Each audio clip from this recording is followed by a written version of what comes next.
पहुंच गई माता पार्वती जी, सुंदर भिलनी का रूप रखकर आई। भिलनी का रूप रखकर जैसे ही माता पार्वती जी ढूंढते ढूंढते उस क्षेत्र में पहुंची, भूल गई माता पार्वती जी भी। शिव जी के ढूंढते ढूंढते अपने पुत्र को, पुत्री को ना जाने कहां है, कहां पहुंच गए, कैसे हैं, कहां गए, ढूंढते ढूंढते पहुंची। इतने में नंदी ने माता पार्वती को देखा और शिव जी के लिए उन्होंने मुंडी हिलाना प्रारंभ कर दी। शंकर जी समझ गए पार्वती जी मुझे लेने के लिए आ गई। शिव जी ने देखा कि नंदी का मुख उधर है, मतलब पार्वती उधर खड़ी है। इतने में शंकर भगवान उठकर खड़े हुए। पार्वती, गणेश, कार्तिकेय और गणेश दोनों स्त्री के रूप में आ गए और पार्वती जी भी वहां भिलनी के रूप में आकर शिव जी का दर्शन करी। शंकर भगवान से कहा प्रभु जी कृपा करिए, हम यहाँ आकर मार्ग भूल गए, इसलिए निवेदन है हमें सत मार्ग की ओर बताएं। शंकर की कथा कहती है, शिव महापुराण की कथा स्वयं भूले हुए को भी मार्ग प्रशस्त कर कर परमात्मा के दरवाजे तक पहुंचा देती है। शिव महापुराण की कथा भटके हुए को भी परमात्मा का सत मार्ग बता देती है। शिव जी का वो मंदिर आज भी भूलेश्वर, मतलब शिव जी वहां कर भूल गए थे, पार्वती वहां कर भूल गई थी, गणेश जी वहां आकर भूल गए थे। सारी दुनिया में केवल एक मंदिर है भूलेश्वर महादेव का, जहां पर ये भूलेश्वर महादेव पूना से सोलापुर के बीच में एक शंकर का मंदिर आता है भूलेश्वर महादेव का, जहां पर भगवान शंकर के मंदिर में गणेश जी स्त्री के रूप में हैं, कार्तिकेय जी स्त्री के रूप में हैं और पार्वती जी भिलनी के रूप में विराजमान हैं। जहां पर नंदी भगवान शिव से कह रहे हैं ये भूमि भूलेश्वर बाबा यहां कर हम भूल गए, ऐसी कृपा करो कि इस स्थान पर जो आए और एक लोटा अगर जल भूले से भी चढ़ा कर चले जाए तो वो संसार सागर में कभी ना भूले, परमात्मा के सतमार्ग की ओर चलता रहे, वो भूलेश्वर महादेव। कभी आप लोग अगर पूना जाएं, महाराष्ट्र में अगर पुणे की ओर जाएं तो पुणे से लगभग 70-80 किलोमीटर की दूरी पर भूलेश्वर महादेव का एक मंदिर पड़ जाता है, जहां पर पहुंचकर भगवत भजन की एक कीर्ति बढ़ जाती है, एक आनंद की अनुभूति बढ़ जाती है।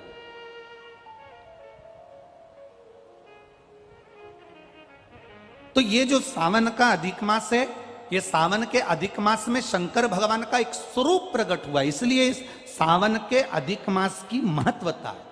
आपको कहा था कि जितनी भी जगह पर, जैसे कथा पुष्कर जी में हुई, अलवर में हुई, मैनपुरी में हुई, अब इसके बाद में 1 तारीख से 7 तारीख तक तिल्दा नेवरा में चालू हो जाएगी 2 बजे से छत्तीसगढ़ में, फिर दतिया में चालू हो जाएगी, उसके बाद में राजगढ़ ब्यावरा, जिला राजगढ़ मध्य प्रदेश में ब्यावरा के पास वाला राजगढ़, वहां प्रारंभ हो जाएगी।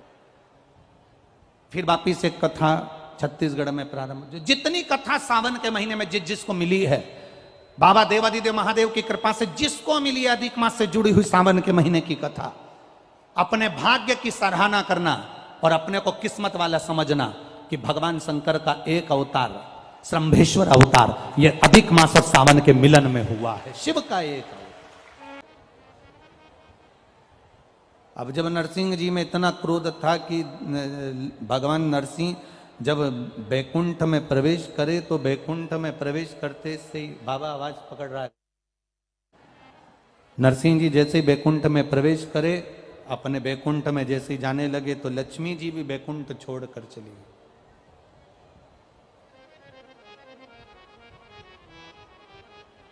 इतना क्रोध नरसिंह जी के अंदर था।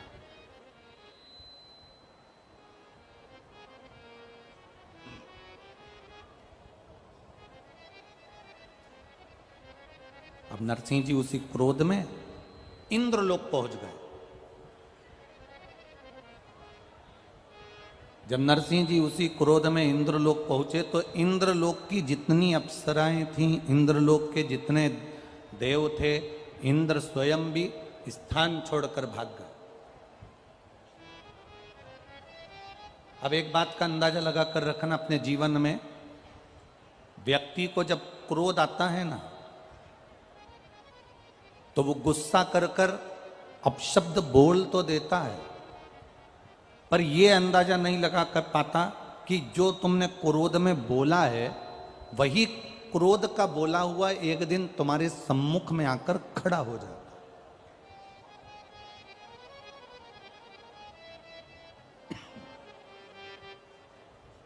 तुम्हारा बोला हुआ एक दिन तुम्हारे सामने ही आ जाता है। इसलिए वाणी ऐसी बोलिए जो मन का आपा खोए। पर आज के जमाने में लोग बोलते हैं वाणी ऐसी बोलिए जो जम के झगड़ा होए, पर उससे मत बोलिए जो तुमसे तगड़ा होए। तो यहां तो शास्त्र कह रहा है कि प्रेम की वाणी से आप रिझाने का प्रयास, और जितनी प्रेम की वाणी से आप रिझाने का प्रयास करोगे उतनी वाणी से आप किसी को अपना बना सकते हो।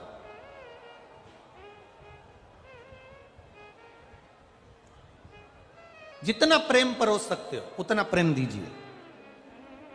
कल आपको कथा में कहा था ना, शंकर भगवान को तुम्हारी अंग्रेजी से मतलब है, ना तुम्हारी हिंदी से मतलब है, ना तुम्हारी मराठी से मतलब है, ना तुम्हारी गुजराती से मतलब है। शंकर जी को ना तुम्हारी तमिल भाषा से मतलब है, ना तुम्हारी मद्रासी से मतलब। शंकर भगवान को ना तुम्हारी गुजराती चाहिए, ना तुम्हारी अंग्रेजी, ना हिंदी चाहिए। शंकर भगवान को तो तुम्हारी जो प्रेम की भाषा होती है, हृदय की,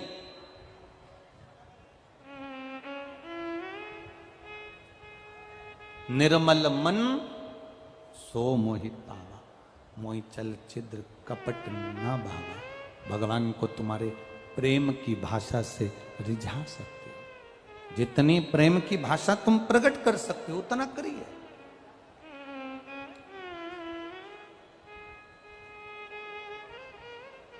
जब प्रेम की भाषा हम देंगे तो हमको मिलेगा।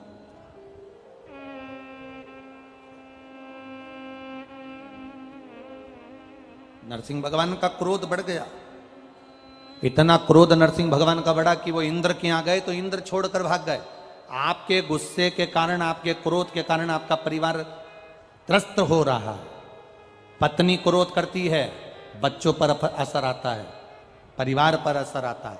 पति क्रोध करता है, परिवार पर, बच्चों पर, पत्नी पर, कुटुंब में असर आता है। शिव महापुराण की कथा तो यहां तक कहती है कि आप अगर भोजन का निर्माण कर रहे हो, भोजन बना रहे हो, तो भोजन भी बनाते समय तुम्हारे चेहरे पर क्रोध नहीं रहना चाहिए। तुम्हारी सास से कुछ भी खटर पटर हुई है, परिवार में कुछ भी झगड़ा वगड़ा हुआ है, पर भोजन बनाते समय तुम्हारे चेहरे पर प्रसन्नता होना चाहिए। ये शिव भक्ति, शिव महापुराण। आप लोग अपने अपने घर से पूड़ी सब्जी बनाकर लाते हो, कोई भंडारे का सामान लाता है, कोई खीर बनाकर लाता है, कोई हलवा बनाकर लाता है। ये प्रेम से बनकर आता है, और जब प्रेम से बनकर आता है तो यहां जब बांटा जाता है तो उसमें अपने आप स्वाद बढ़ जाता है।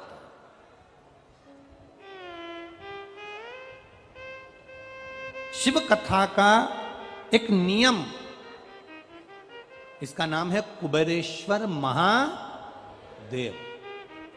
एक बहुत अच्छा पत्र आया, देखिए।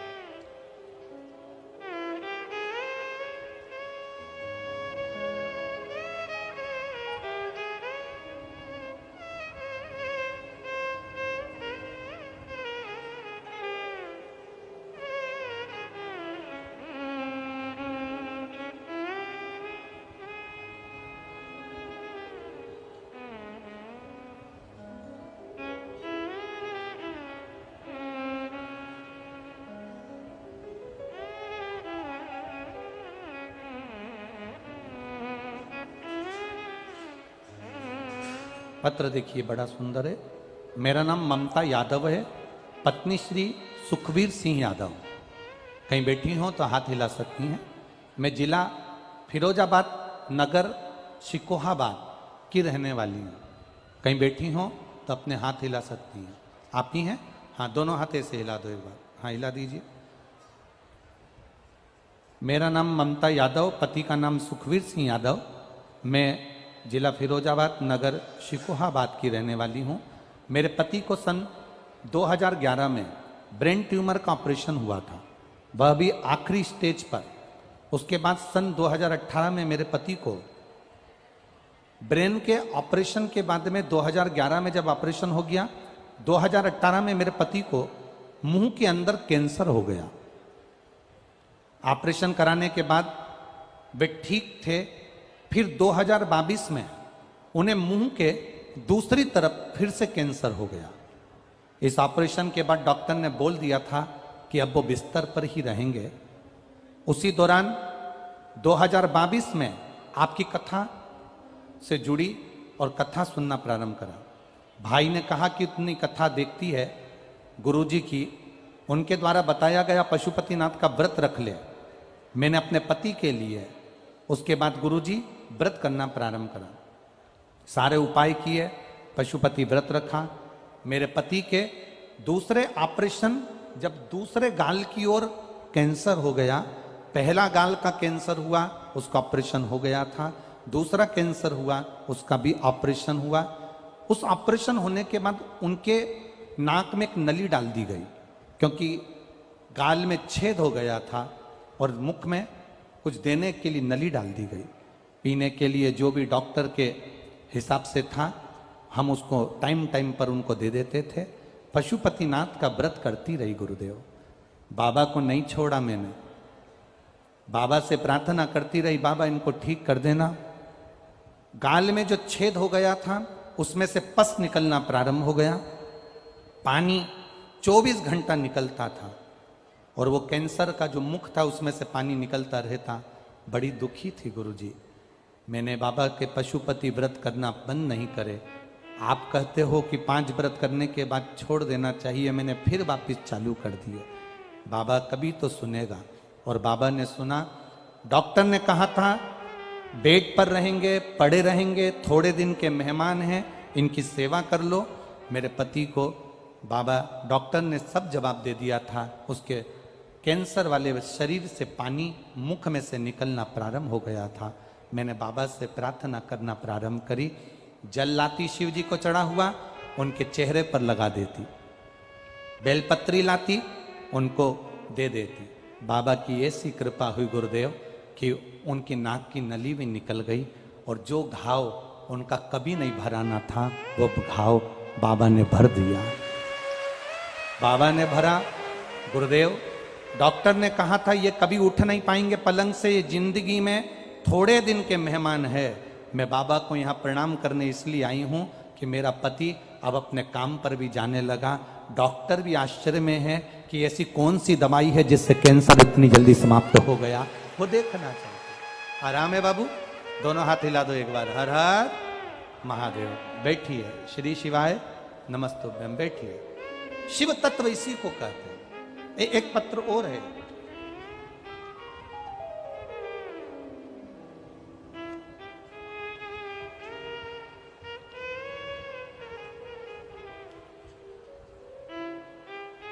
मेरा नाम निधि दीक्षित है। मैं ग्राम मेवड़ा, पोस्ट साबडी, जिला हरदोई से आई हूं। कहीं बैठी हो तो हाथ हिलाइएगा। मेरा नाम निधि दीक्षित, ग्राम मेवड़ा, पोस्ट सांडी, जिला हरदोई से आई हूँ। मेरा मोबाइल नंबर ये है। कहीं बैठी हो तो हाथ हिला सकती हैं। जहाँ कहीं भी बैठी हो अपने हाथ को हिला सकती हैं। मेरी मम्मी को 2022 में पेट में दर्द हुआ, उनको हरदोई हॉस्पिटल में दिखाया। जांच होने पर पता चला कि मम्मी के बच्चेदानी में कैंसर है। हरदोई के डॉक्टर ने कहा इनको लखनऊ ले जाओ और उनको इलाज करवाओ। हम उनको हरदोई ले गए और डॉक्टर को दिखाया। 2020 से आपकी कथा सुन रहे हैं गुरुदेव। मेरी माता को जब हमने हरदोई के डॉक्टर में दिखाया तो डॉक्टर ने कहा इनका ऑपरेशन करना जरूरी है। गुरुजी, आपने त्रिजुगी नारायण के जल का वर्णन किया था, पशुपति व्रत का वर्णन किया और सीहोर के रुद्राक्ष का वर्णन किया। हम त्रिजुगी नारायण तो नहीं जा सके, पर हम रुद्राक्ष लेने के लिए सीहोर चले गए। सीहोर से रुद्राक्ष लेकर आए और डॉक्टर ने कहा था इनका ऑपरेशन करना जल्दी जरूरी है क्योंकि इनका कैंसर फैल रहा है। बच्चेदानी में जो गठन पड़ गई है वो फैल रही है। हमने भी सीहोर का रुख लिया और बाबा कुबेरेश्वर के धाम गए। वहां से एक रुद्राक्ष और एक कंकर उठाकर लेकर आ गए। कंकर की पूजन करना प्रारंभ करी। रुद्राक्ष का जल शिव जी को चढ़ाकर माता राम को देना प्रारंभ करा। गुरुदेव, डॉक्टर को जाकर दिखाया, उन्होंने कहा कि जांच करते हैं, वापिस जांच करना प्रारंभ करा तो उन्होंने कहा कैंसर धीरे धीरे आराम तो लग गया है पर इनका ऑपरेशन करना जरूरी है। डॉक्टर नहीं माने, आखिरी में उनका ऑपरेशन किया कि इसमें से गांठ निकलेगी और वो गांठ कैंसर की है। ऑपरेशन करने के लिए डॉक्टर उनको ऑपरेशन कक्ष में ले गए।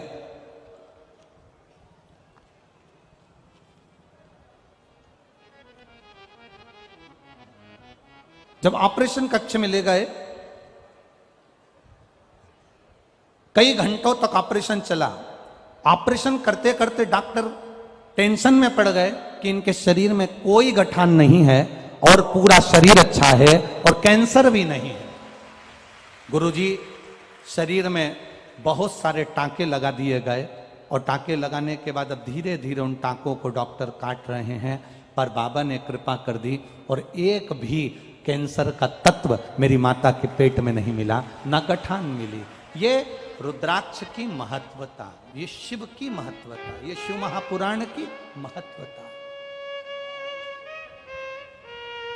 खाली न जाता कोई दर से तुम्हारे, खाली न जाता कोई दर से तुम्हारे, मैं भी खड़ी हूँ नंदी माहे पसारे, अपने हृदय से लगा लो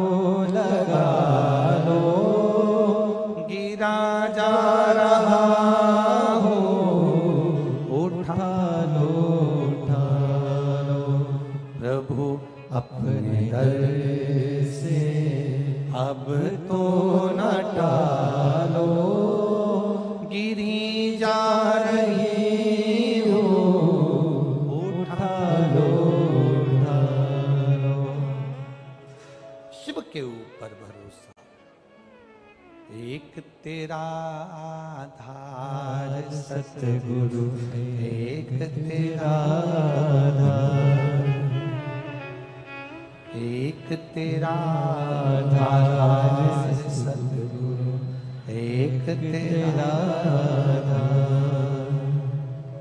सारी दुनिया घूम ली है, सारी दुनिया ढूंढ ली है, तू ही मेरा आधार, एक तेरा आधार सतगुरु, एक तेरा आधार। यहां जितने आए हो, जितने आस्था चैनल पर सुन रहे हो, जितने फेसबुक यूट्यूब पर सुन रहे हो, दिल से सुनो। और जहां बैठे हो, ये मैनपुरी में हम आज तक कभी नहीं आए थे, पहली बार आपसे मिलना हुआ है, पहली बार मिलना हुआ। आप लोगों ने टीवी पर कथा सुनी है कि नहीं सुनी? सुनी है ना? टीवी पर कथा सुनकर आप लोगों ने बाबा का कोई ना कोई उपाय तो किया है ना? किया है तो बाबा ने कुछ ना कुछ तो आपकी जिंदगी में थोड़ा बहुत दुख तो मेरे बाबा ने कम किया होगा, तब तो आप यहां बैठे हो, नहीं तो कौन आता? विश्वास शिव महापुराण पर करा तो बाबा ने साथ। नरसिंह अवतार में क्रोध आया है भगवान को, वो क्रोध समाप्त नहीं हुआ, वो क्रोध समाप्त नहीं हुआ।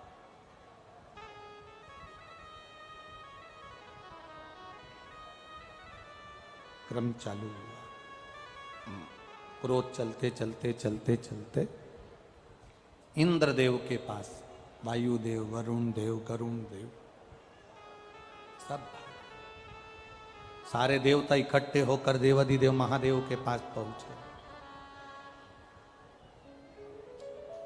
बाबा, बाबा, शिव जी की स्तुति, शंकर भगवान की प्रार्थना किसी के दूसरे ने जो बताई वैसी नहीं करना, अपना दिल करे ना वैसे भगवान की प्रार्थना करो।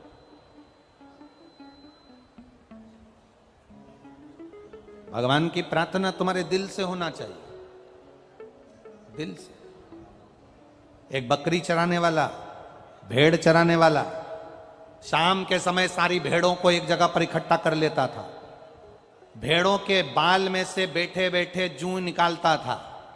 जूं निकाल कर कहता था, राम जी तुम्हें वन में रहते रहते बहुत सारी जूं पड़ गई होगी, एक बार तुम मेरे पास आ जाओ, मैं सारी जूं निकाल दूंगा तुम्हारी।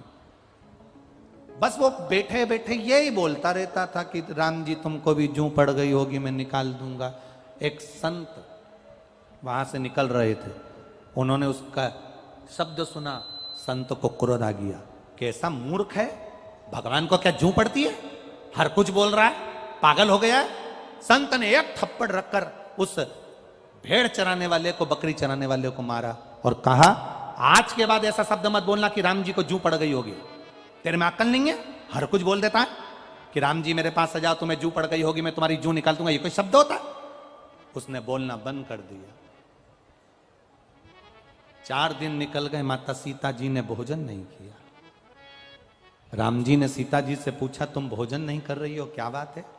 सीता जी कहती हैं, एक बेचारा बकरी चराने वाला था, भेड़ चराने वाला, शाम को बकरी और भेड़ों को इकट्ठा कर कर उनकी जूं निकालता था और बड़े प्रेम से कहता था, राम जी वन में रहते रहते तुमको जूं पड़ गई होगी, मैं तुम्हारी जूं निकाल देता हूं।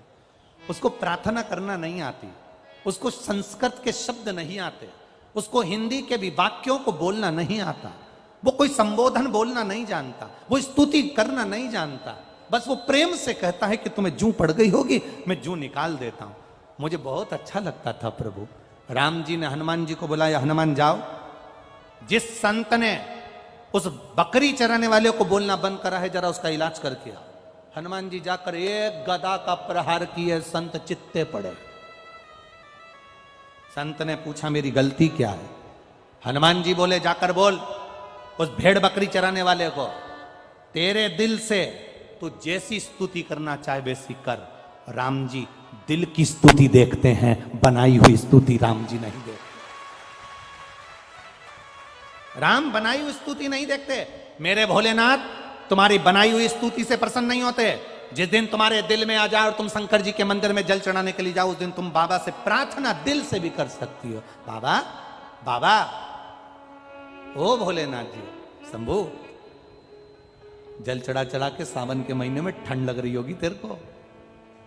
बाबा बहुत ठंड लग रही है, आज मैं जो दिया लगाऊंगी ना, उसमें हाथ लगाकर तेरे को सेक दूंगी, ठंड नहीं लगेगी तेरे। कभी दिल करा करे, बहुत सारी बेलपत्री पड़ी हो ना तो बाबा को ढक दो, बाबा ठंड नहीं लगेगी इसलिए मैं ढक रही। कभी कभी गणेश जी और कार्तिक पर हाथ रखकर कह दो, बाबा जैसे ये तेरे 2 पुत्र हैं ना, वैसी मैं तेरी बेटी हूं बाबा, पर बहुत दुखी हूं बाबा। बाप अपनी बेटी को दुखी देख सकता है क्या बाबा? बाबा बहुत तकलीफ में हूं, तेरे बेटों की तरह मुझे भी मान लेना बाबा। तेरी बेटी अशोक सुंदरी की तरह मैं भी हूं ना बाबा, बहुत दुखी हूं बाबा, तू सुन ना बाबा। तेरा मैंने पशुपति व्रत भी करा था बाबा, पर हो सकता है मुझसे कोई गलती रह गई हो ना, तू मुझसे खुश नहीं हुआ। पर पिता है ना तू मेरा, पिता पिता होता है। बेटी चाहे कैसी भी हो ना बाबा, पर पिता कभी अपनी बेटी से नाराज नहीं होता। बाबा आज एक बेलपत्री मैं तुझे चढ़ा कर जा रही हूं, ये समझना तेरी बेटी अपना हृदय, अपना दिल तुझे देकर जा रही है, तू संभाल लेना बाबा। दिल से कहो उसको, स्तुति दिल से होना चाहिए। दिखावे से शिव के मंदिर कभी मत जाओ। मेरे महाकाल कालाधिपति, मेरे महाकाल बाबा अपने बेटे को भूल गए क्या? मेरे महाकाल बाबा अपनी बेटी को भूल गए क्या? महाकाल बाबा ये बेटा ये बेटी दोनों बाहें पसार कर तुझे बुला रहे हैं, एक बार गले से लगा लेना मेरे महाकाल। आएगा लगा लेगा गले से मेरा महाकाल।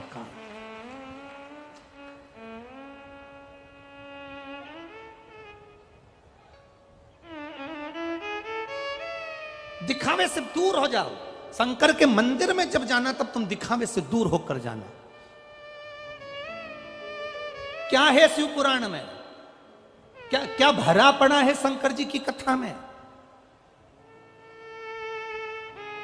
ये इतने नवयुवक लड़का लड़की आते हैं, प्रार्थना कर कर जाते हैं, मेरी नौकरी लगा देना, गवर्नमेंट जॉब एक बच्चे ने लिखा, एक बच्चे ने उसमें लिखा, मैं गीता गुप्ता, पति श्री राधेश्याम गुप्ता, निवासी लखनऊ की रहने वाली हूं। कहीं बैठी हो गीता गुप्ता तो हाथ हिला सकती हैं। गीता गुप्ता, राधेश्याम जी गुप्ता, निवासी लखनऊ की रहने वाली हूं। गुरुजी मैं क्या वर्णन करूं, 2020 से आस्था चैनल पर कथा सुन रही हूं। आज तक आपको नहीं देखा था, केवल टीवी पर कथा पर भरोसा करती थी। मेरा बेटा नौकरी के लिए अप्लाई करता रहा, 2021 से अप्लाई कर रहा है, 3 साल हो गए पर उसकी नौकरी नहीं लगी, 1-2 नंबर से रह जाता। मेरे बेटे से मैंने कहा तू चिंता मत कर, नजदीक में कथा हो रही है कानपुर में, 1 दिन की सुनकर आऊंगी और भूमि पर बैठकर 1 दिन में कथा सुनकर बाबा की मिट्टी को सिर पर लगाकर प्रणाम कर कर के गई कि मेरे बेटे को नौकरी लगा देना, दूसरी कथा में मैं पहुंच जाऊंगी। बाबा ने मेरे बेटे की आज सुन ली और मेरे बेटे की नौकरी 19 जून 2023 को केनरा बैंक में गुजरात में अहमदाबाद में मेरे बेटे को ज्वाइनिंग लेटर आ गया। मैं बाबा को प्रणाम करने आई। शिव तत्व की पहचान, शिव तत्व की एक आनंदता, तुम दिखावे से दूर हो जाओ। मेरे शंकर को दिखावा चाहिए ही नहीं, मेरे शिव को दिखावे से कोई मतलब नहीं, मेरे शंकर को दिखावे से कोई मतलब।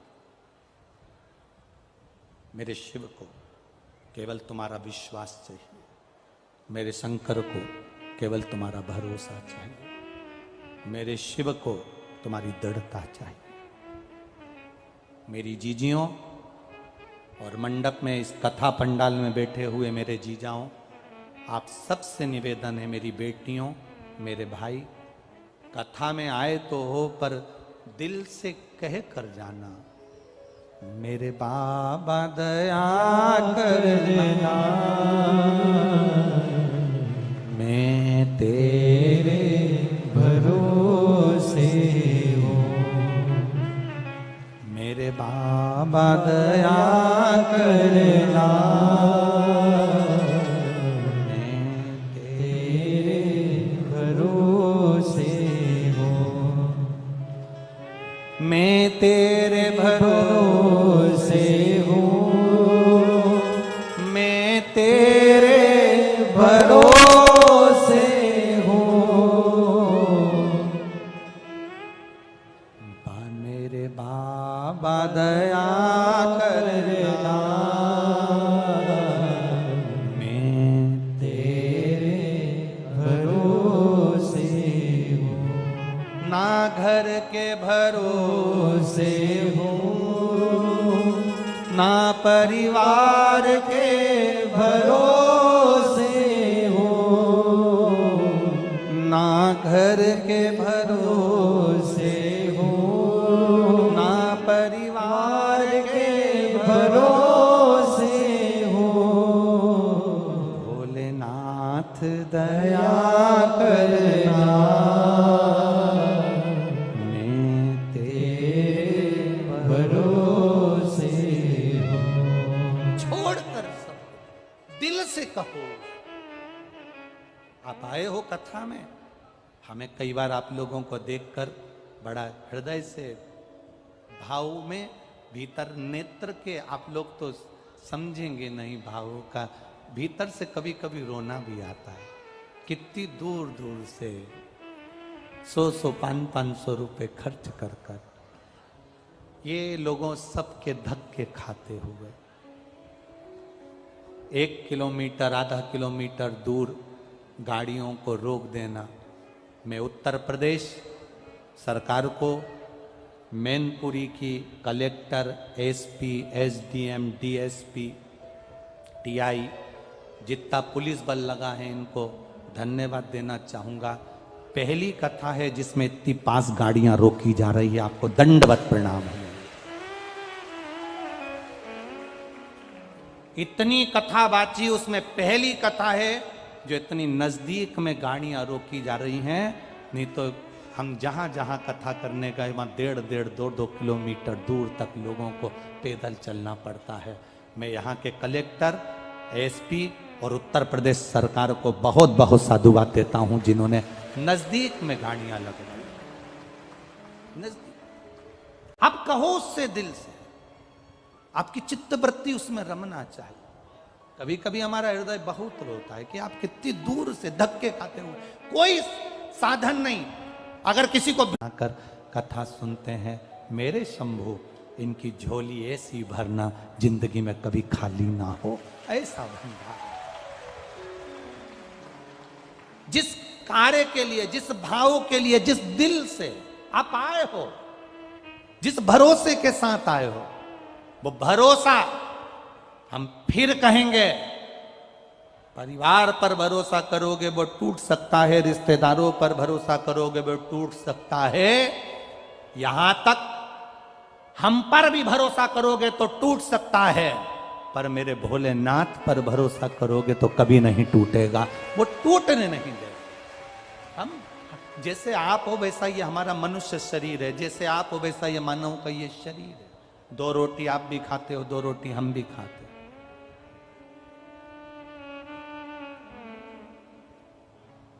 आप लोग ज्यादा आइटम बनाकर खा लेते होगे, हम मूंग की दाल और रोटी खा लेते हैं।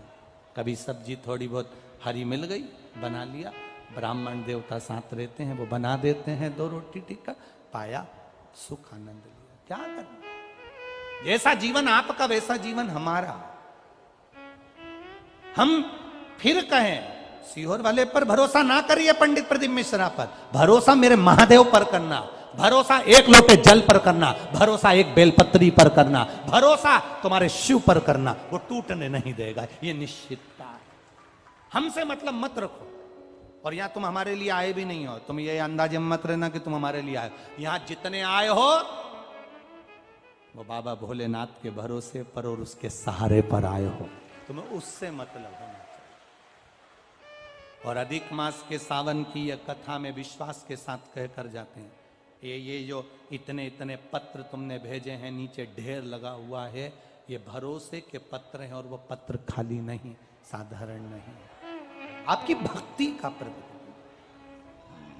जाओ शिव मंदिर, जाओ शिवालय,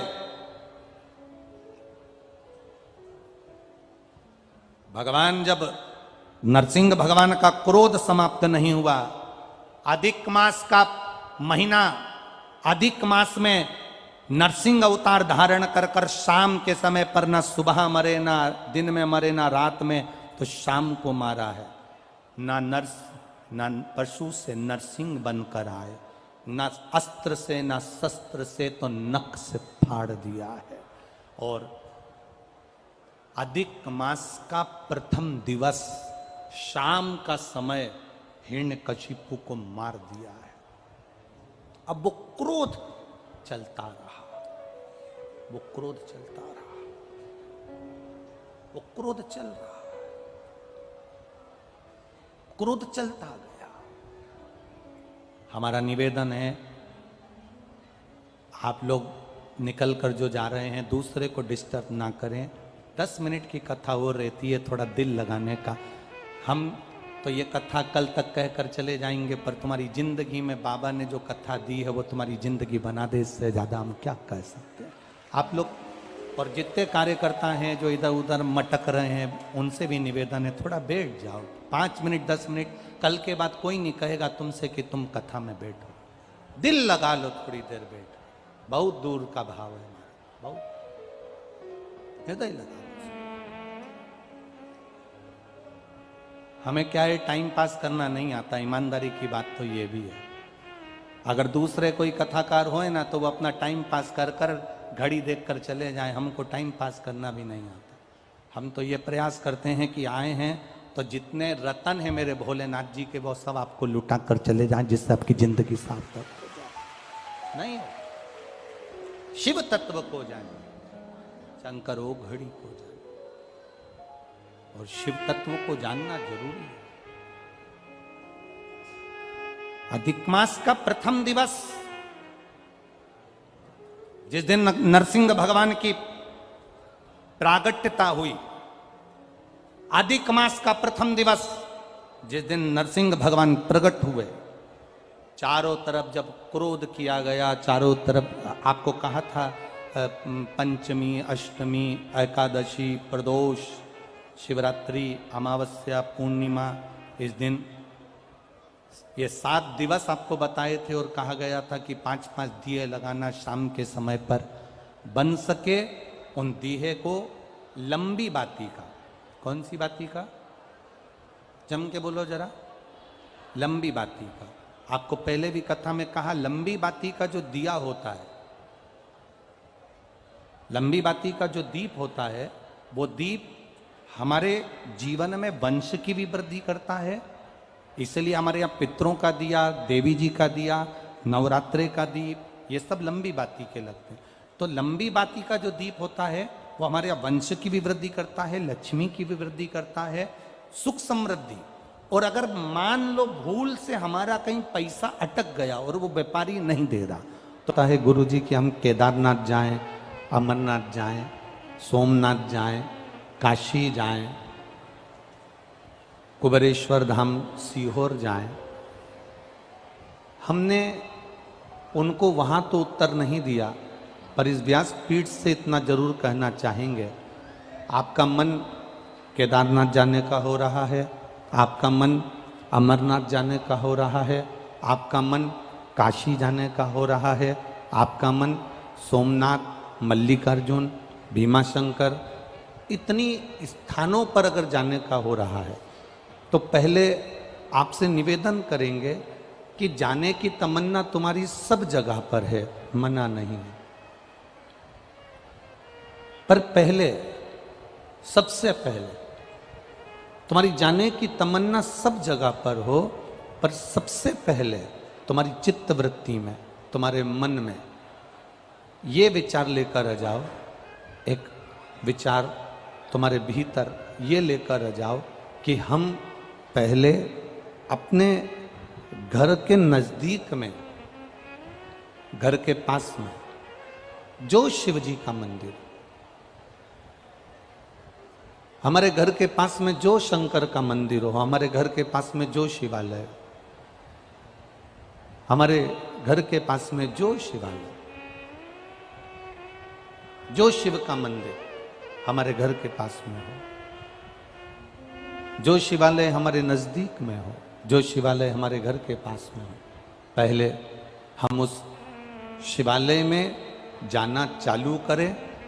जब हम अपने घर के पास के शिवालय में जाना चालू कर देते हैं, तो फिर केदारनाथ खुद आपको इशारा कर कर अपने पास बुला लेता है। आप जितने भी भक्त यहाँ पर शिव महापुराण की कथा सुनने के लिए आए हैं, जितने भी भक्त यहाँ पहुँचे हैं, जितने भी शिव भक्त टीवी के सामने आस्था चैनल पर कथा सुन रहे हैं, जितने भी भक्त मोबाइल पर कथा सुन रहे हैं, और जितने भी भक्त इस वनकंडेश्वर बाबा की यह पावन धरा मैनपुरी के अंदर, आप लोग जितने भी भक्त यहाँ दूर दूर से कथा सुनने के लिए आए हो, तो ये पक्का है, जितने यहाँ बैठे हो ना, आप जरूर अपने घर के पास में शंकर जी के मंदिर में एक लोटा जल चढ़ाते होगे, तो शिव पुराण ने आपको खींच कर यहाँ बुलाया। बाबा बुलाता तभी है जब आप आपके घर के नजदीक में जो शिवालय है, उन शिवालय में जाकर आप सेवा कर रहे हैं, उन शिवालय में जाकर आप अर्चना कर रहे हैं, उन शिवालय में जाकर आप पूजा कर रहे हैं, उन शिवालय में जाकर आप एक लोटा जल समर्पित कर रहे हैं। भगवान बुलाता तभी है।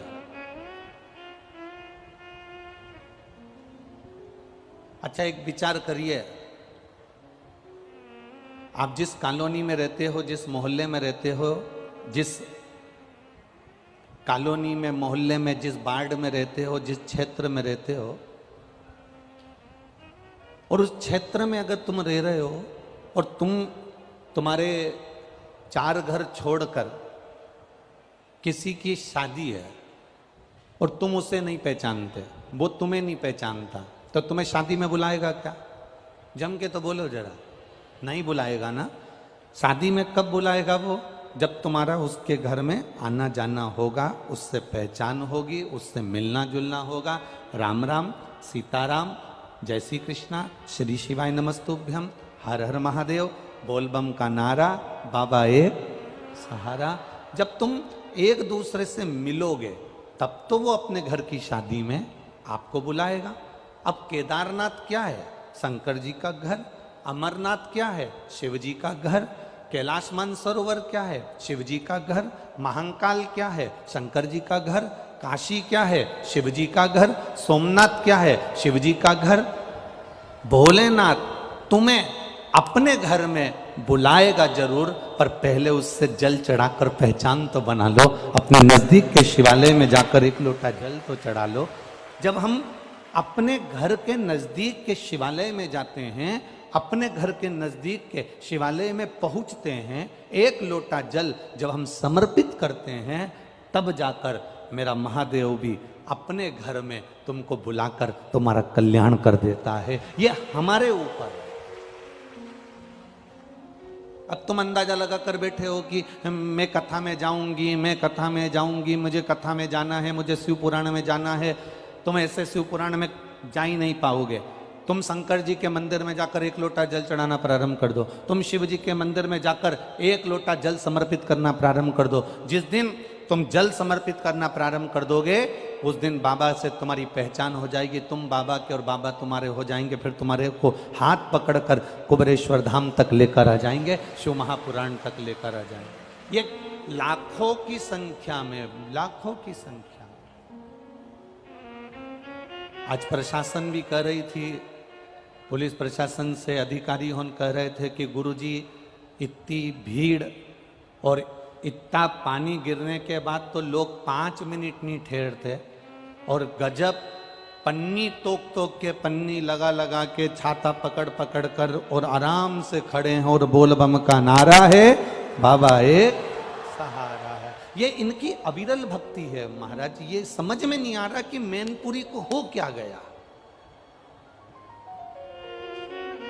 हुआ क्या है मैनपुरी को। अब कल की बात बोलो तो बोल दो। कहा है अध्यक्ष जी? बोल दे कहा है? पक्का चौहान जी बोल दे। मैं कल की बात, कल एक भैया ने एक पत्र लिखकर भेजा। वो पत्र कक्ष में है, आप चाहेंगे तो हम आपको दे देंगे। वो भैया ने पत्र में लिखा कि पूरे मैनपुरी वालों को देखकर मुझे 2 दिन से मेरा बीपी ऊंचा नीचा हो रहा है। तो उस पत्र में नीचे फिर लाइन लिखी थी, उस बीपी के ऊंचा नीचा होने का केवल इतना सा कारण है कि ये मैनपुरी के लोग कभी अपनी दुकान नहीं छोड़े, कभी अपना काम नहीं छोड़े, कभी अपने कार्य, परिवार में शादी हो तो दूसरे को भेज दे पर ये नहीं जाए। पर पहली ऐसी कथा है जिसमें मैनपुरी पूरा की पूरा उलट कर कथा में मिल रहा है। जो दिन में नहीं आते वो रात को पहुंच जाते हैं, जो रात को नहीं आते वो सुबह पहुंच जाते हैं। भैया ये बड़ी विचित्र विडंबना है।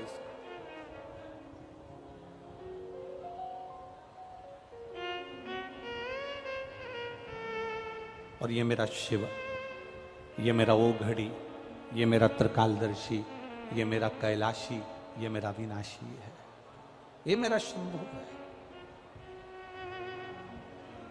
ये जितने आए हो ना आप लोग, कथा के पंडाल में बैठे हो, कथा के पंडाल में आप जहां जहां पर जितने टेंट, जितने पंडाल लगे हैं, पहली कथा है जिसमें 1 2 3 4 5 6 7 और उसके बाद का 8वें नंबर का पंडाल, ऐसे 8 पंडाल इस पूरे बेल्ट के अंदर लगाए गए। Tent pandal, tent pandal. ये पहली कथा है जिसमें इतना जन समुदाय अपार की संख्या में आया और बाबा की भक्ति में रमा है। अब आप अगर इतनी संख्या में पहुंचे हो, भगवान शिव की कथा में पहुंचे हो, तो देवाधिदेव महादेव भी तो करुणा करेगा। तेरे मंदिर में आना मेरा काम है, मेरी बिगड़ी बनाना तेरा काम है। वो कृपा करता है, दया करता है, उदारता करता है, और बिना उदारता के, बिना दया के वो रहता ही नहीं है। बस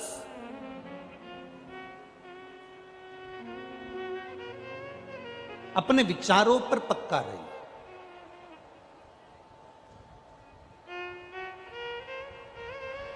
कई बार हम हमारे विचारों से डिग जाते हैं। एक लड़के ने एक लड़की से कहा, मैं तुझे बहुत प्रेम करता हूं, इतना प्रेम करता हूं, इतना प्रेम करता हूं, इतना प्रेम करता हूं कि तेरी आंखों में मुझे पूरी दुनिया नजर आ रही है। एक लड़का लड़की से बोला, मैं तुझे इतना प्रेम करता हूं, इतना प्रेम करता हूं, इतना प्रेम करता हूं कि तेरी आंखों में मुझे पूरी दुनिया नजर आ रही है। पीछे से ही मैनपुरी का एक बुढ़ा सा व्यक्ति आवाज लगाकर बोला, 2 दिन से मेरी भैंस नहीं मिल रही हो, आंख में देख लेना, अगर कहीं दिख जाए तो बता दे।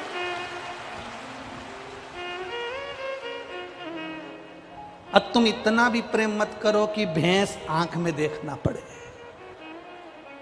इतना प्रेम नहीं। चित्त को परमात्मा में रमाने का प्रयास करो। जब तुम्हारा चित्त परमात्मा में रमना प्रारंभ कर जाएगा, जब तुम्हारा चित्त भगवान में रमना प्रारंभ कर जाएगा, भगवान खुद तुम्हें खींच कर केदारनाथ तक, कुबेरेश्वर धाम तक, महाकाल तक, उज्जैनी अवंतिका तक, काशी विश्वनाथ तक मेरा बाबा तुम्हें खींच कर बुला लेगा। हमारे नजदीक के शिवालय में, हमारे नजदीक के शिव मंदिर में हम जाएंगे, तब तो हमारे बाबा से हमारी पहचान बनेगी। शंभु शरणे पड़े मांगो घड़ी रे घड़ी, दुख काटो दया करी में दर्शन आपो। आपकी पहचान आप शिव से बनाइए, आपकी पहचान आप शंकर से बनाइए।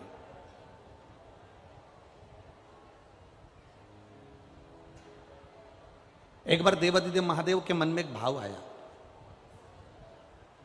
जिस दिन से पार्वती जी विवाह कर कर आई हैं, उस दिन से महादेव जी को रोज कुछ ना कुछ अच्छा अच्छा पकवान बनाकर भोग लगा रही।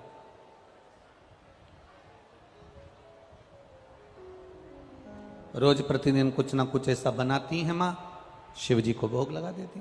आकड़िया की रोटी बनाई, काकड़िया की साग, पर से माता पार्वती जी पावे भोलानाथ, मन शिव रटोरे छोड़ दो कपट, मन शिव रटोरे, मन शिव रटोरे छोड़ दो कपट, मन शिव रटोरे।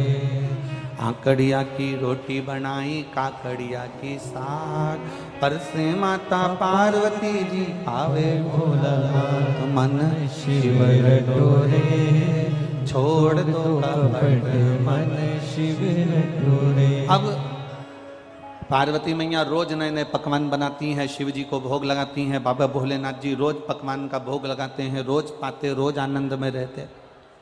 पर जैसे जैसे पकवान, जैसे जैसे भोजन श्रेष्ठता में मिलता चले गया, जैसे जैसे श्रेष्ठता में पकवान मिलता चले गया, वैसे वैसे होता है। सुख अगर मिल गया, सुख अगर प्राप्त हो गया, तो भजन छूट जाता।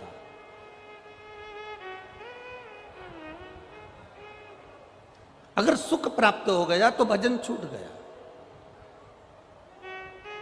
सुख अगर ज्यादा प्राप्त हो गया तो भजन हमारा रह गया। ये सुख का अनुभव है। बैठे रहने दो। ये सुख का अनुभव है। जब ज्यादा मात्रा में हमें सुख मिल जाता है तो हमारा भजन, हमारा कीर्तन, हमारी भक्ति, हमारा स्मरण ये छूट जाता है। अब दुनिया के लोगों को तो मालूम नहीं है कि सुख होता कैसा है।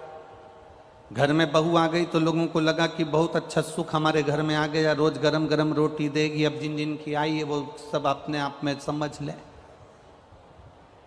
फिर किसी को मालूम पड़ा कि घर में पोता पोती हो जाएगा तो सुख अच्छा हो जाएगा। जिन जिन के घर में पोता पोती हो गए उनसे पूछ लो। किसी को लगा कि डबल मंजिल का मकान बन जाएगा तो सुख अच्छा हो जाएगा। जिनका डबल मंजिल का मकान बन गया उनसे पूछ लो।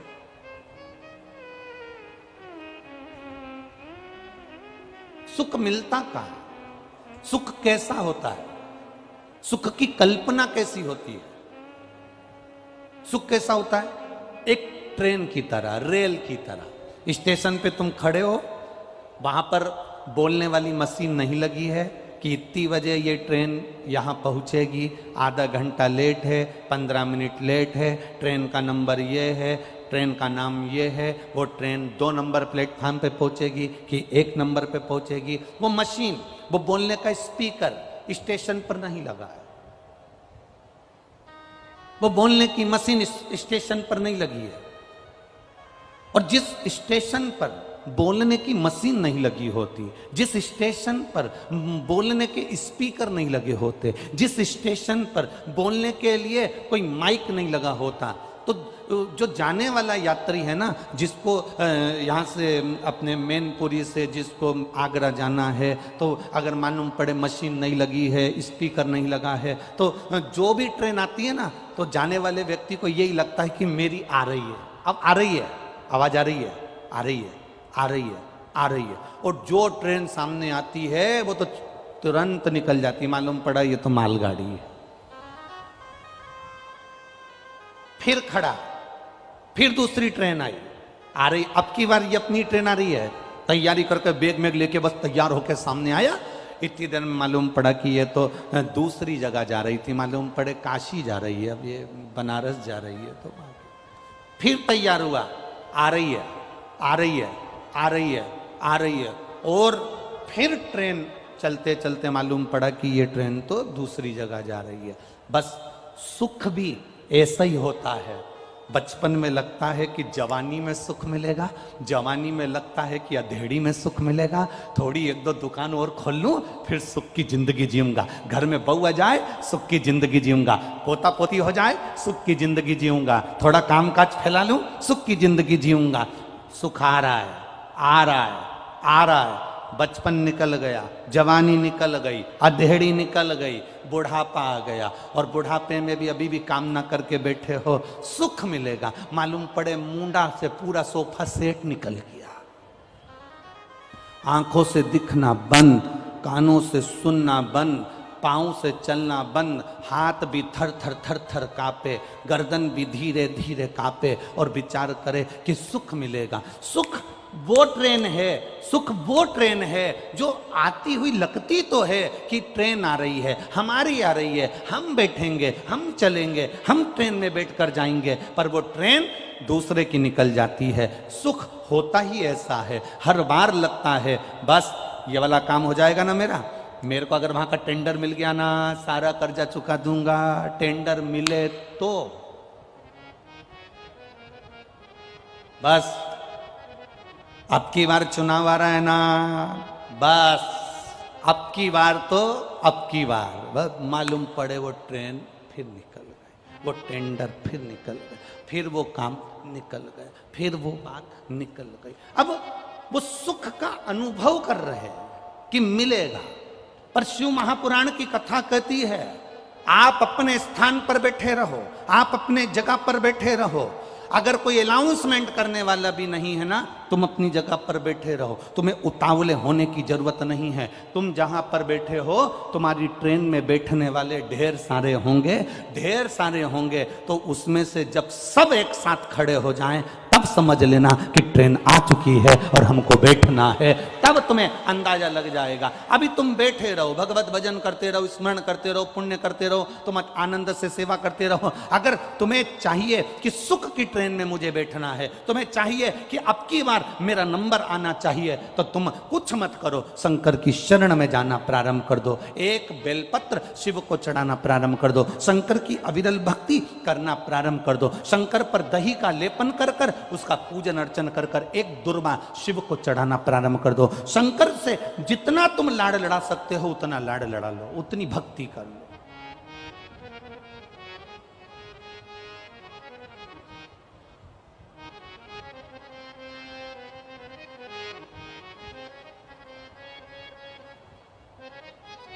जो शंकर के मंदिर में झाड़ू लगा लेता है, जो शंकर के मंदिर में सफाई कर देता है, जो शंकर के मंदिर की रौनक रंगत बढ़ा देता है, जो शंकर के मंदिर में प्रकाश कर देता है, जो शंकर के मंदिर में उजियाला कर देता है। एक चोर शिवजी के मंदिर में कमंडल चुराने के लिए गया था और शंकर भगवान के मंदिर में से कमंडल चुराता है, खुद के कपड़े जला लेता है। शंकर भगवान उसको कुबेर का भंडारी बना देते हैं। जो शिव के मंदिर में रौनकता देता है, शंकर के मंदिर में सेवा करता है, शंकर के मंदिर में अर्चना। एक पत्र आया है, देखिए उस पत्र में क्या लिखा है। ठाकुर ब्रजनंदन सिंह कुशवाहा उर्फ टिल्लू पुजारी, नंदन मार्केट, बजाजा बाजार, मैनपुरी, उत्तर प्रदेश। कहीं बैठे हो तो हाथ हिला सकते हैं। नंदन मार्केट, इनका नाम है ठाकुर ब्रजनंदन सिंह कुशवाहा उर्फ टिल्लू पुजारी, नंदन मार्केट, बजाजा बाजार, मैनपुरी, उत्तर प्रदेश। मोबाइल नंबर ये, कहीं बैठे हो तो हाथ हिला सकते हैं। जिन्होंने पत्र में लिखा है, मैं बाबा की एक लोटे जल का और एक बेलपत्र का मैं क्या वर्णन करूं। गुरुदेव, जिला प्रतापगढ़ उत्तर प्रदेश वाली कथा से लगातार आपकी कथा श्रवण कर रहा हूं। मुझे आंतों के अंदर संक्रमण का एवं हीमोग्लोबिन जो 5 पॉइंट रह गया था। गुरुदेव, बहुत बड़े डॉक्टरों की टीम ने 15 दिन में ऑपरेशन की सलाह दी थी और ना कराने पर डॉक्टरों ने कहा था कि तुम्हारी मृत्यु होने की बात कह दी थी। आप पत्र को पढ़ सकते हो, मृत्यु होने की बात कह दी थी। गुरुजी, आपकी कथा सुनकर पत्नी व बच्चों ने भोले बाबा की पूजन अर्चना प्रारंभ कर दी। एक लोटा जल चढ़ाना प्रारंभ किया, बाबा को एक बेलपत्र चढ़ाना प्रारंभ करा। डॉक्टर ने ऑपरेशन का कह दिया था। बाबा दिल्ली के AIMS में जब हम दिखाने के लिए जब बेलपत्र जल का प्रयोग कर कर गए तो बाबा की कृपा का हम क्या वर्णन करें। गुरुदेव, ऑपरेशन कराने की रिपोर्ट डॉक्टर ने जब देखी और जांच प्रारंभ हुई तो सारी रिपोर्टें वापिस नॉर्मल आ गई और मेरा शरीर फिर ठीक हो गया। मैं बाबा को यहां प्रणाम करने के लिए आया। ये शिव तत्व है, योग घड़ी। एक भक्ति, एक विश्वास, एक दृढ़ता, एक भरोसा आपके भीतर। और जब भक्ति, विश्वास, दृढ़ता, भरोसा होता है तब शिव तत्व की प्राप्ति होती है।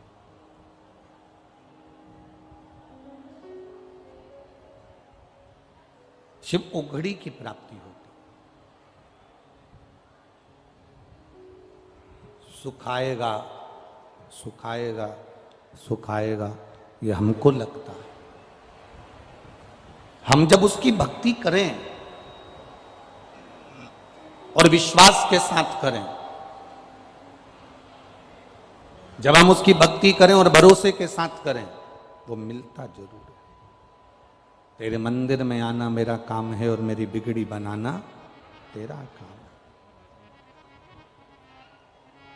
हम उसके भरोसे नहीं रह पाते। कई बार हम डिग जाते हैं, कई बार हम अंदर से टूट जाते हैं। थोड़ा सा अगर दुख तकलीफ बढ़ी और किसी ने कह दिया कहाँ शंकर जी के चक्कर में पड़ी है, चल वहाँ चलते हैं, वहाँ पर ऐसा हो रहा है, चल वहाँ चलते हैं, वहाँ ऐसा हो रहा है, चल वहाँ चलते हैं, वहाँ ऐसा हो रहा है। शिव महापुराण की कथा कहती है किसी ढोंग में, प्रपंच में या दिखावे में या अंधविश्वास की ओर कभी मत जाना। शिव महापुराण की कथा कहती है अंधविश्वास की ओर ना जाइए, ढोंग और प्रपंच में मत जाइए। शिव पुराण की कथा कहती है अगर कहीं नहीं जा सकते तो तुम्हारे घर के नज़दीक में जो शिवालय है वहाँ पर सावन के महीने में 2 लोटा जल लेकर भगवान शिव को समर्पित करने के लिए जाइए। आप शिव के दरवाजे पर जब जाएंगे, शंकर की चौखट पर जब जाएंगे, शिव के द्वार जब पहुंचेंगे, तो एक सुख का अनुभव अपने आप आएगा।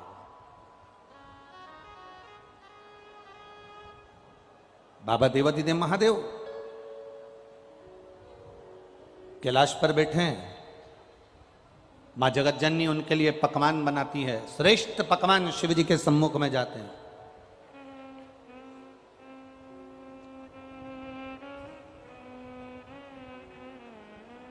बाबा को पकवान से कोई मतलब नहीं। ये घर में जितनी बुजुर्ग माताएं होती हैं ना, घर में जितने बुजुर्ग होते हैं, बुजुर्ग माताएं होती हैं, बुजुर्ग लोग होते हैं, इनको तुम्हारे श्रेष्ठ पकवान से, इनको तुम्हारे श्रेष्ठ जो तुमने लड्डू, पेड़ा, गुलाब जामुन, इमरती, भजिया, पकोड़ा ढेर सारा बनाया हुआ है, उससे कोई मतलब नहीं है। इनको तुम्हारे पकवान से कोई मतलब, इनको तुम्हारे पकवान से कोई मतलब नहीं। इनको अगर मतलब है तो केवल एक चीज से मतलब है।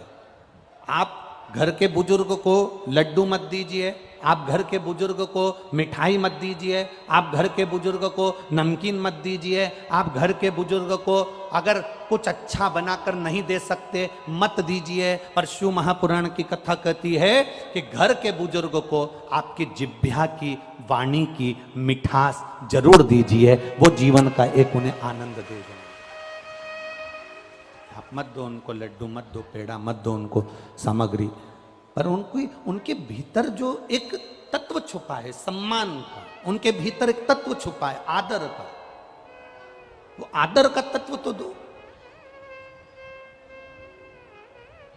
फिर वही बात आ गई, अरे मत बुरे कर्म कर बंदे वरना पछताएगा, भगवान की आंखों से तू बच नहीं पाएगा, तू बच नहीं पाएगा।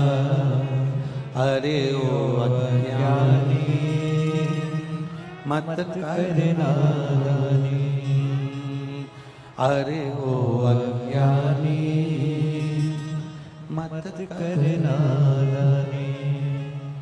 तेरे कर्म का फल भी तू ही पाएगा, जैसा किया तूने तेरे आगे आएगा।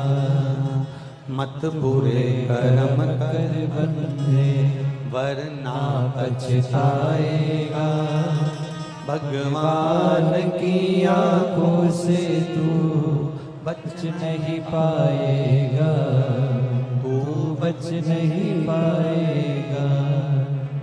मकान किस किस ने बनाए? अपने अपने मकान में कौन कौन रहता? अपने अपने घर में, किराए के मकान में नहीं, अपने घर में। जम के जरा हाथ तो उठाओ, हाँ रख लो रख लो।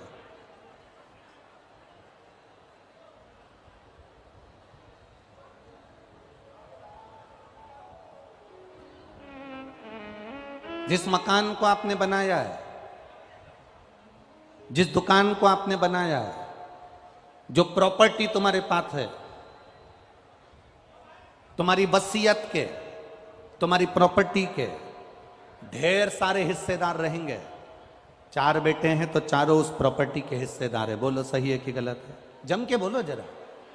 2 बेटे हैं तो 2 हिस्सेदार है। तुम्हारी बेटी है तो उसका भी उसमें थोड़ा सा हिस्सा है। बोलो सही है कि गलत है? 4 सगे भाई एक साथ रह रहे हैं और प्रॉपर्टी तुम्हारे पास में है तो चारों भाई का हिस्सा। 3 भाई रह रहे हैं तो 3 भाई का हिस्सा। 2 बेटे हैं तो 2 बेटों का हिस्सा। तुम्हारे मकान में, तुम्हारी प्रॉपर्टी में, तुम्हारी वसीयत में सबके हिस्से हैं, पर तुमने जो कर्म करा है उस कर्म को भोगने में किसी का हिस्सा नहीं है, केवल तुम्हारा अकेले का हिस्सा है। उस कर्म को कोई दूसरा नहीं भोगेगा। बाप के कर्म का भोग बेटा नहीं भोगता, बेटे के कर्म का भोग बाप नहीं भोगेगा। अपने कर्म का भोग अपने को भोग, अपने कर्म का भोग हम अपने आप में अपने को भोगना पड़ेगा। तुम्हारी प्रॉपर्टी के हिस्सेदार बहुत सारे होंगे, तुम्हारी वसीयत के हिस्सेदार बहुत सारे होंगे, तुम्हारी दुकान के हिस्सेदार बहुत सारे होंगे, पर तुम्हारे झूठ बोल रहे हो, कर्म बेकार कर रहे हो, कपट कर रहे हो, किसी को अपशब्द कह दिया, किसी को ताने दे दिए, किसी को गाली दे दी, किसी का थोड़ा सा धन तुमने अपना बना लिया, उसके हिस्सेदार बहुत सारे नहीं होंगे, उसका हिस्सेदार केवल तुम हो, कोई दूसरा नहीं। इसलिए तो शिव महापुराण की कथा कहती है अपने भजन के बल को बढ़ाओ, अपने कर्म का भोग अपने को भोगना है। पहले एक बार कथा में कहा था, आप में से कई माताओं ने सुना होगा, कई भाइयों ने सुना होगा, छींक अपने को आ रही है, बोला था कि नहीं बोला था? छींक अपने को आ रही है तो क्या पड़ोसी छींकेगा? जम के बोलो जरा, जम के बोलो नहीं। खांसी अपने को चल रही है तो पड़ोसी खांसेगा? भूख अपने को लग रही है तो क्या पड़ोसी भोजन करेगा? प्यास अपने को लग रही है तो क्या पड़ोसी पानी पिएगा? नहीं। सिर मेरा दुखा है तो गोली भी मुझे खाना पड़ेगी, पेट मेरा दुखा है तो गोली भी मुझे खाना पड़ेगी, हाथ मेरा दुखा है तो गोली मुझे खाना पड़ेगी, खांसी मुझे आई है तो खांसना मुझे पड़ेगा, अगर छींक मुझे आई है तो छींकना मुझे पड़ेगा, सिर में दर्द मेरे हुआ है तो दवाई गोली मुझे खाना पड़ेगी। उसी तरह आपने अगर कर्म बेकार करा है तो भोगना भी आपको पड़ेगा, कोई दूसरा नहीं भोगने वाला, कोई दूसरा नहीं भोगेगा। शंकर भगवान ने पार्वती जी को देखा तो माता जगतजननी को देखकर भगवान शिव माँ जगतजननी को देखे कि रोज नए नए पकवान बना कर लाती है, रोज अच्छा अच्छा भोजन बना कर लाती है, और मैं सुख के चक्कर में, आनंद के चक्कर में ये भोजन को पा लेता हूं।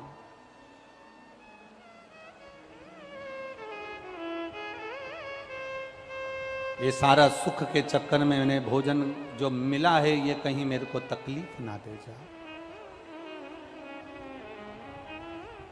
दवा खाने कौन जाता है?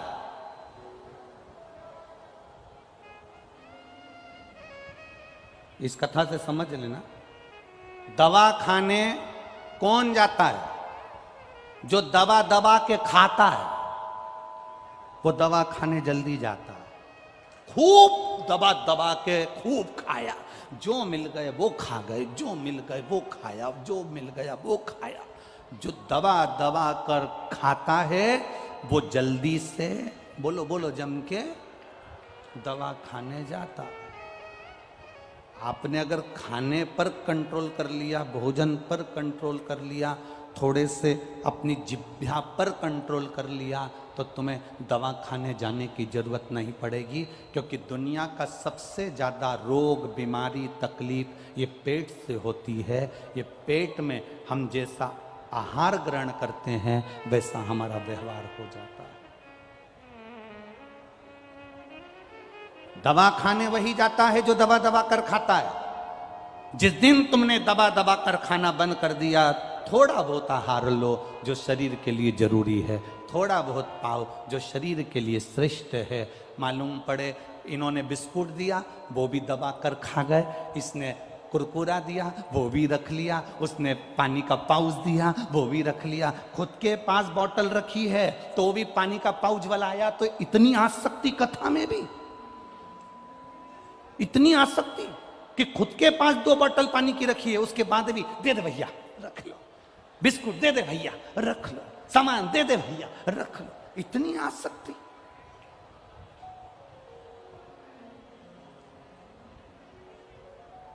लेने आए थे शिव महापुराण की कथा और लेकर जा रहे हो बिस्कुट और कुरकुरा।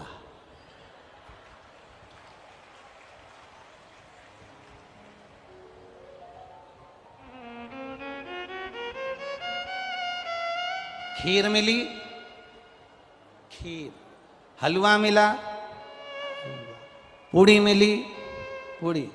अरे भैया एक बार अगर पेट भर कर पा लिया है ना, एक जगह जाकर बैठ गए हो ना, उसके बाद में अगर कोई बिस्कुट भी देने आए तो हाथ जोड़कर कहो, बाबा जी भोलेनाथ जी ने खूब सारा दे दिया, अब हमें जरूरत नहीं है।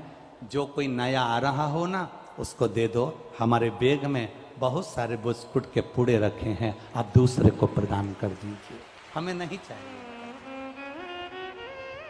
क्या करेंगे इससे? क्या? शंभु शरणे पड़े मांगो घड़ी दे घड़ी, दुख काटो दया करी दर्शन आपो। अपनी आसक्तियों को छोड़ना है, और जब हम अपनी आसक्तियों को छोड़ देंगे तभी तुम्हें शिव भक्ति मिलेगी। हम आसक्तियों से घिरे हुए हैं,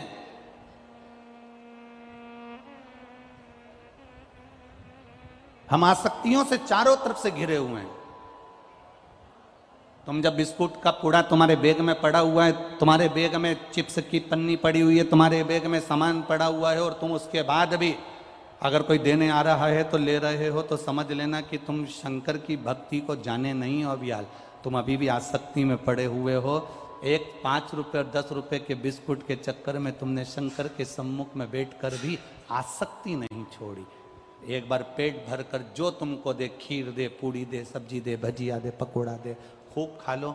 उसके बाद कह दो कोई दूसरा अगर भूखा है तो उसको दे दो, हमको जरूरत नहीं, हमारा पेट भरा। आसक्ति से परे हो जाए। शिव जी ने कहा कि अगर मैं पार्वती जी के संग में यहां रह रहा हूं तो मैं भगवान की भक्ति नहीं कर पा रहा हूं। शंकर भगवान अपना स्थान छोड़ दिए।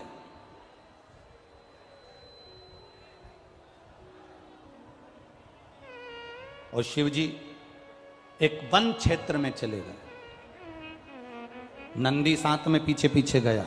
बाबा ने कहा नंदी से तू कहां मेरे साथ आ रहा है? नंदी कहता है मैं आपको नहीं छोड़ सकता। शिव जी कहते हैं कि मुझे तप करना है, तप के बिना मेरा आनंद नहीं है।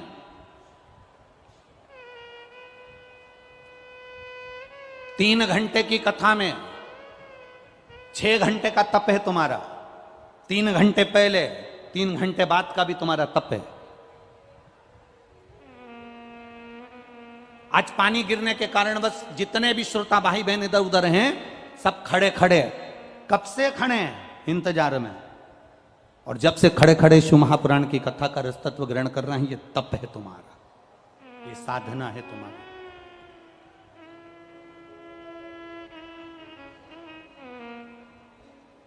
शिव जी कह रहे हैं मुझे तप करना है। तप का मतलब क्या होता है? एक व्रत कर लेना तप कहला जाता है। एक साधना करने बैठ जाना, आंख बंद करके बैठ जाना, तप कहला जाता है। नेत्र बंद कर कर बैठे हुए हो, क्या तप कहला जाएगा? ना ना ना ना, शिव महापुराण की कथा कहती है इसको तप नहीं कहा गया। तप किसको कहा गया? जहां बैठे हैं और बैठने के बाद में किसी का भी स्मरण ना आए, केवल जिसकी भक्ति में बैठे हैं उसको तुम याद करो और वो तुम्हें याद करे, तो समझ लो कि तुम्हारा तप हो गया, तुम्हारा व्रत हो गया, तुम्हारी साधना हो गई। एक हरतालिका तीज का व्रत मेरी माताएं करती हैं। यहां पर होता है कि नहीं होता वो मालूम नहीं है हमको। होता है यहां पर हरतालिका तीज का व्रत माताएं करती हैं। और जब हरतालिका तीज का व्रत करती हैं, उस व्रत के अंदर पूजन का क्रम होता है। एक रात्रि में आप लोग जो पूजन का क्रम करते हो, कितनी बार पूजन होती है उसमें? 4-5 बार ऐसे कुछ क्रम है उसके अंदर। तो पूजन का क्रम आप करते हो। अब पूजन के क्रम आप कर रहे हो, तो कई माताएं तो ऐसी होती हैं कि जो हरतालिका तीज का व्रत करती है, पूजन करती है, आराधना करती है, उसका चित्त कहीं दूसरी जगह लगता नहीं है। भगवान की आराधना में, पूजन में, सामान में, सामग्री में लगाना भगवान की पूजन की तैयारी करना, पूजन के लिए जाने की तैयारी करना, भगवान की भक्ति में खो जाना। और कहीं कहीं की ऐसी होती है कि बस पहली पूजन का इंतजार करती है कि जल्दी से पहले नंबर की पूजन हो जाए और मैं जल्दी से चाय पी जाऊं। अब हमने कई लोगों से पूछा कि इसमें लिखा है हरतालिका तीज की कथा में कि दूध पीने से बिल्ली बनते हैं और ज़्यादा बोलने से मेंढकी बनते हैं और सोने से अजगरी बनते हैं, तो तुम चाय क्यों पी रही हो? तो कहती हैं किताब में चाय का नहीं लिखा है, किताब में सब लिखा है पर चाय का नहीं लिखा, चाय का इसमें वर्णन नहीं है, इसलिए हम चाय पी रहे। शिव पुराण कह रही है भगवान शंकर की भक्ति। तुम तप करो। शंकर भगवान तप करने के लिए वन क्षेत्र में चले गए। वन क्षेत्र में बैठकर मेरे देवादिदेव महादेव ने जब तप करना प्रारंभ करा, नंदी से कह दिया, सुन नंदी, मैं यहां तप कर रहा हूं, किसी को मत बताना कि कोई आया है, और अगर पार्वती कोई परिवार का व्यक्ति आ जाए तो तेरे मुख को तू हिला देना, तेरे गले में पड़ी हुई घंटी से मैं समझ जाऊंगा कि परिवार का कोई व्यक्ति मुझे लेने के लिए आ गया। अब भगवान हजारों वर्ष का तप करने के लिए बैठ गए और हजारों वर्ष का तप करने के लिए बैठे। उसी समय पर माता पार्वती जी ने श्री गणेश जी और सदानंद कार्तिकेय जी को बुलाकर कहा कि तुम्हारे माता पिताजी ना जाने कहाँ चले गए। भगवान गणेश जी से कहा, सदानंद कार्तिकेय जी से कहा, जाकर जरा पता करो शंकर भगवान गए कहां पर है, शिव जी कहां है, जाओ जरा जल्दी से मालूम करो। अब कार्तिकेय बाबा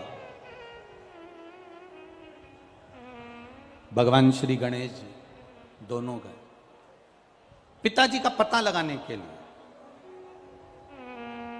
ढूंढते ढूंढते एक वन क्षेत्र में पहुंच गए और उस वन क्षेत्र में गणेश जी ने स्त्री का रूप ले लिया। उस वन क्षेत्र में सदानंद कार्तिकेय जी ने भी स्त्री का रूप लिया। गणेश जी ने भी चुंदड़ी ओढ़ ली, सदानंद कार्तिकेय जी ने भी चुंदड़ी ओढ़ ली। गणेश जी गणेशी बन गए, कार्तिकेय कृति बन गए। दोनों बनकर वन क्षेत्र में घूम रहे थे। तभी शिव जी के श्वास की गर्जना भगवान गणेश और सदानंद कार्तिकेय को हो गई। पर होने के बाद दोनों भूल गए कि रास्ता कौन सा है, किस मार्ग से हम आए थे और किस मार्ग से हमको जाना है। अब रास्ता भूल गए तो इन्होंने अपनी माता को याद करा। माँ ने विचार करा, पार्वती जी ने मेरा गणेश नहीं आया, मेरा सदानंद कार्तिकेय नहीं आया। अब पार्वती जी गणेश को भी ढूंढने जा रही हैं, कार्तिकेय को भी ढूंढने जा रही हैं और शंकर भगवान को भी ढूंढने जा रही हैं। तो एक वन क्षेत्र में जाने से पहले पार्वती जी ने भिलनी का रूप रख लिया।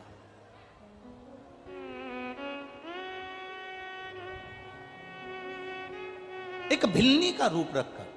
अब भिलनी कौन?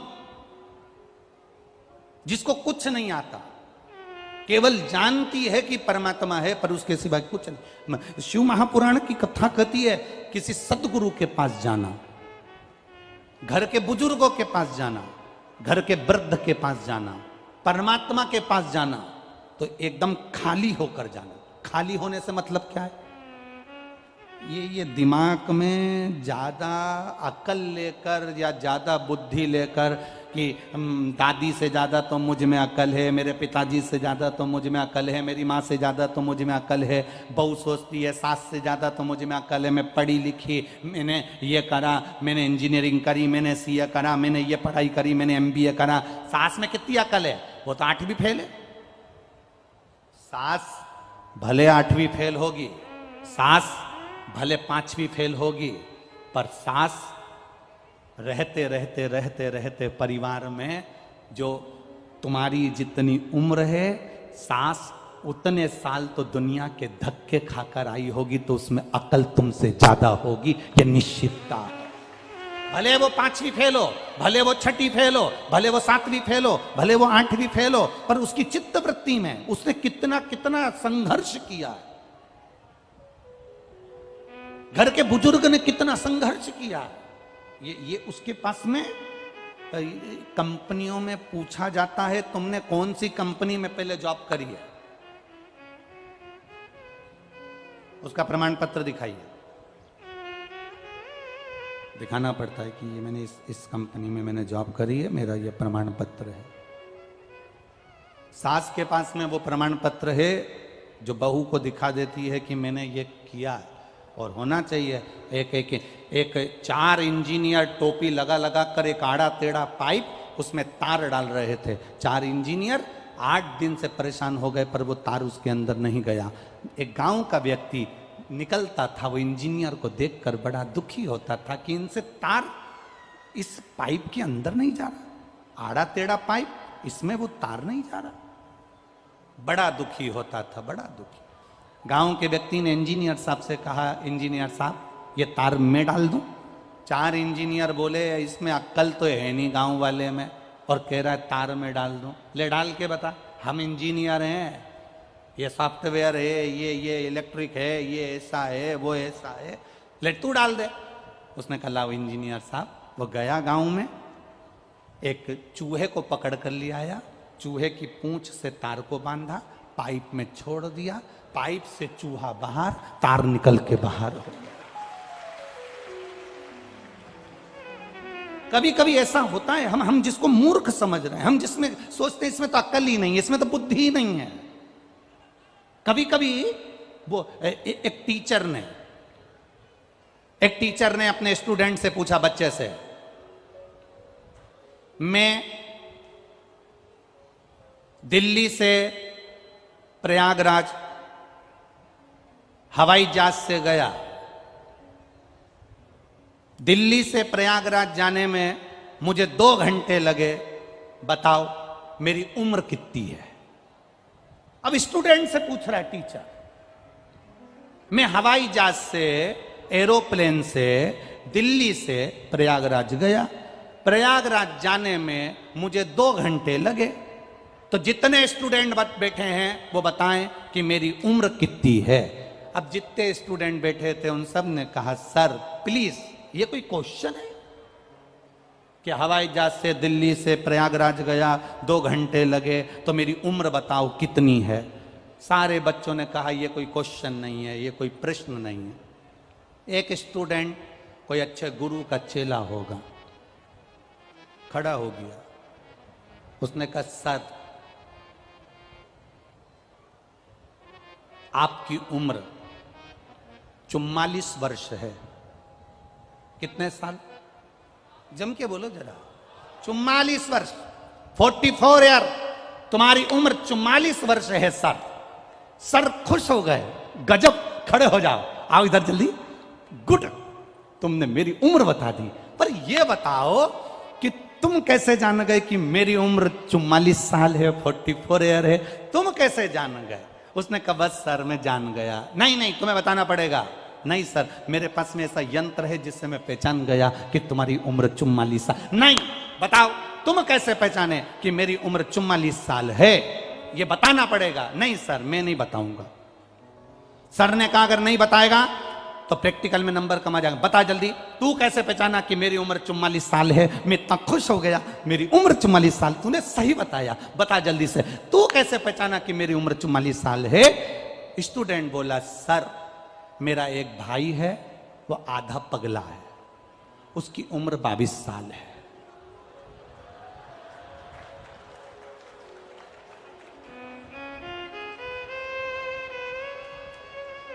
मेरा एक भाई है, वो आधा पगला, उसकी उम्र कितनी है? 22। तो तुम्हारी कितनी? मतलब तुम पूरे पगले हो। इसमें उसको अंदाजा आया, उसकी चित्त भक्ति में अंदाजा आया। ए बाबा, ढूंढने निकली माता पार्वती। खाली होकर जाइए शिव के पास में, बहुत अहंकारी बनकर नहीं, बहुत अभिमान रखकर नहीं, बहुत धनपति नहीं, बहुत वैभवपति नहीं। शंकर की कथा में जाना, शिव महापुराण की कथा में जाना, भगवान की भक्ति में जाना, तो खाली होकर जाना, खाली। आज तो आप कथा 2 बजे से 5 बजे तक सुन रहे हो इस पावन प्रांगण में। कल की कथा टीवी पर तो 2 बजे से 5 बजे तक आएगी, पर यहां इस कथा स्थल पर जो कथा होगी कल की, वो सुबह 8 बजे से 11 बजे तक होगी।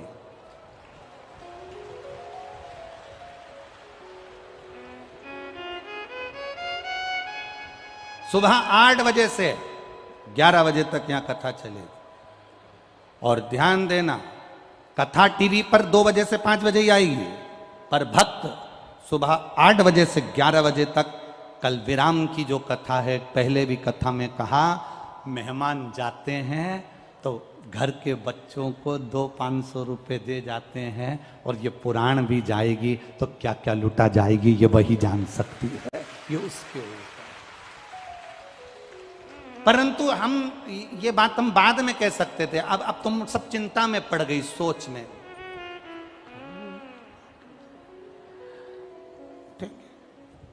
उठेंगे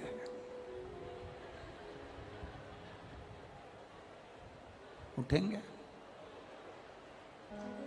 अब निवेदन है, घर में झगड़ा करके मत सोना। एक पति पत्नी आपस में झगड़ा कर लिए, और झगड़ा कर कर पति को पहले कहीं जाना होता था तो पत्नी से कह देता था, तो पत्नी जगा देती थी।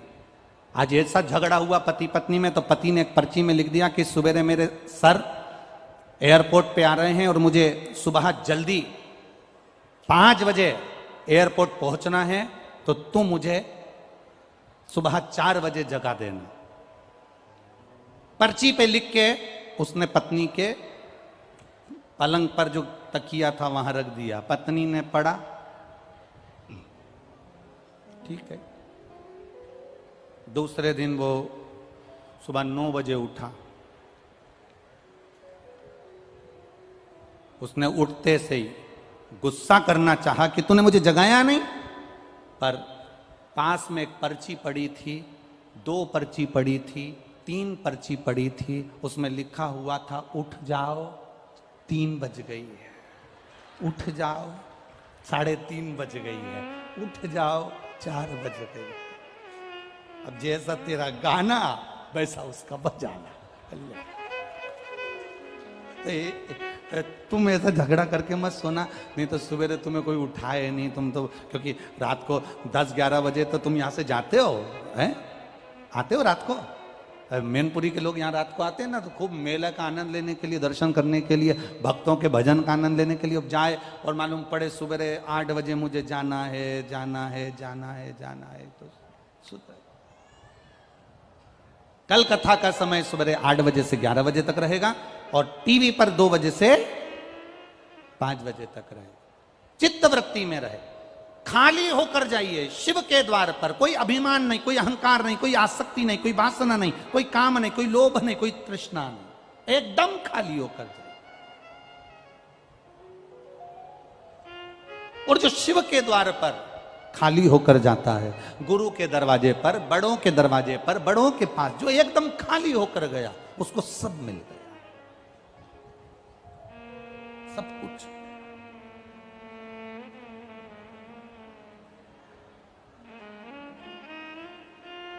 दूध की भगोनी, जिस भगोनी में, जिस पात्र में तुम्हें दूध वाले से दूध लेना है, अगर वो पहले से भरी होगी तो उसमें दूध ले सकते हो क्या? जिसमें तुम्हें खीर लेना है वो पहले से भरी होगी तो तुम नहीं ले सकते, उसमें भरा हुआ है, झलक जाएगी। गुरु के पास जाना, शिव महापुराण में जाना, तो एकदम खाली पात्र लेकर जाना कि मुझे जो मेरे गुरु जी देंगे, शिव महापुराण से जो मुझे मिलेगा, शंकर की कथा से जो मैं सुन कर आऊंगी, मैं अपने जीवन में उतारूंगी। अगर पात्र खाली होगा तो उतर जाएगा, और अगर पात्र खाली नहीं होगा, अहंकार भरा होगा, तो वो झलक जाएगा। अहंकार के वश वो झलकेगा। उस अहंकार से परे होकर चलना, अहंकार से।